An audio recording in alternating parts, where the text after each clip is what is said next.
باقي 48 اور بقى 48 اور للجمهور نداء اللي يجي يحضر الملعب. الله يرحم الوالدين بحسن نيه، والله يرحم الوالدين عمروا المركب الرياضي محمد الخامس. والدعوه موجهه اولا الى الجمعيات ديال التمثيليه ديال الجماهير في التعويل، نعول عليهم نداء الوطن، نداء الامه، رجاء الامه ووداد الامه. خاصنا الجماهير نشوفوها تما، لان هذه سمعه كرويه لتسويقها خارج الوطن والرد على الاعداء اننا الاجنده ديال الانجاز موجودين فيها. ما نخليوش هذوك الله يوفق، الله يوفق، والله يهدي مخلق. الله يسهل. دابا ولاو كيدهنوكم تخرجوا المنابر الاعلاميه وتخرجوا في الراديو وتقولوا جمهور متحضر وكطلبوا فيه يجي. علاش؟ هي كان قبل جمهور مكلخ وجمهور ديال الشغاب وجمهور ما متحضرش، وقتلتوا داك الشغاف ديال الديربي. ما بقاش عندنا اللذه كنتفرجوا في الديربي، ما بقاش.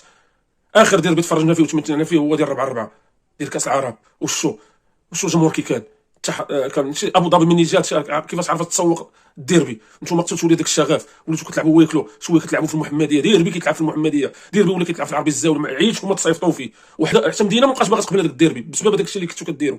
دابا حاليا كطلبوا فيه وجي وهذا. دابا حاليا عاد واش ولا جمهور متحضر ولا جمهور واعي ولا جمهور. تحيات الالتراس، الا كنتو مزيانين بقاو غاديين في هذا الشيء، وراه نتوما غتفرضوا شخصيتكم، ماشي حنايا اداه تفرضوا علينا كما بغيتوا نتوما او تصرحونا كما بغيتوا نتوما. انا ماشي سلعه. تحياتي لكم. اللح علاش؟ اللح على داك الشيء اللي جايين طلبوني عليه.